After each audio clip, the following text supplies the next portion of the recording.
দুর্গাপুজো বাঙালির শ্রেষ্ঠ উৎসব। সামনেই আসছে দুর্গাপুজো, আর এই উৎসবের সময় 7টা-8টা করে বাংলা ছবি রিলিজ হয়। এর যৌক্তিকতা কি ভাবলে অবাক হতে হয়।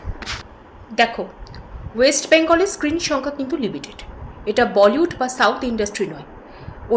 ওদের 10,000 স্ক্রিন সংখ্যা নেশন ওয়াইড অ্যাভেলেবেল, আর ওয়েস্ট বেঙ্গলে ম্যাক্সিমাম 250 থেকে 300 স্ক্রিন অ্যাভেলেবেল।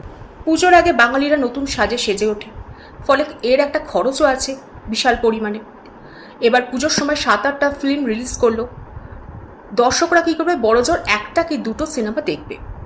একটি ফিল্ম তৈরি করতে কোটি কোটি টাকা খরচ হচ্ছে, প্রমোশন, প্রোডাকশন এবং ডিস্ট্রিবিউশন মিলিয়ে।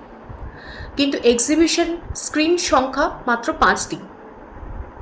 তার ওপর বলিউডে ফিল্ম ঢুকে পড়বে, তারপর সাউথ ডাবিং ফিল্ম আসবে, নেটফ্লিক্স ওটিটিতে মুভি আসছে, ওয়েব সিরিজ আসছে ভালো ভালো।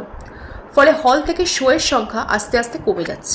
এখন 7-8টা মুভি একসাথে রিলিজ করলে মার্কেট ভাগ হয়ে যায়। এর রেজাল্ট কি হয়? একটা ছবি হয়তো হিট করবে, 1-2টো হয়তো অ্যাভারেজ যাবে, বাকি সমস্ত ছবি কি হয়ে যায়? ফ্লপ।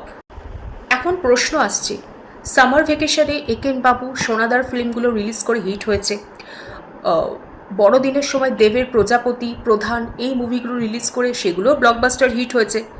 15ই আগস্টে বাংলা ছবি রিলিজ করে সেগুলো হিট করেছে। এখন পুজোর সময় এই 7-8টা ফিল্ম রিলিজ করার যৌক্তিকতাটা কোথায়?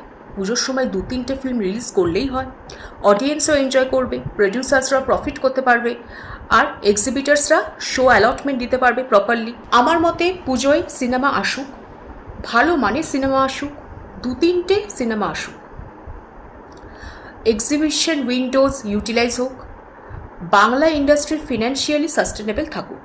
পুজোর সময় একসাথে 7-8টা ফিল্ম রিলিজ করে কারোর ভালো হচ্ছে না, না অডিয়েন্সের, না প্রডিউসারদের, না এক্সিবিটার্সদের। এখন তোমরাই বলো, বাংলা ছবি রিলিজের স্ট্র্যাটেজিতে কী চেঞ্জ আনা উচিত? নাকি পুজোর সময় এই 7-8টা সিনেমাই রিলিজ হোক, ফ্লপ বা হিট, এটাই কি নিয়তি হিসেবে মেনে নেব? এখন তোমরাই বলো সেটা কমেন্ট সেকশনে।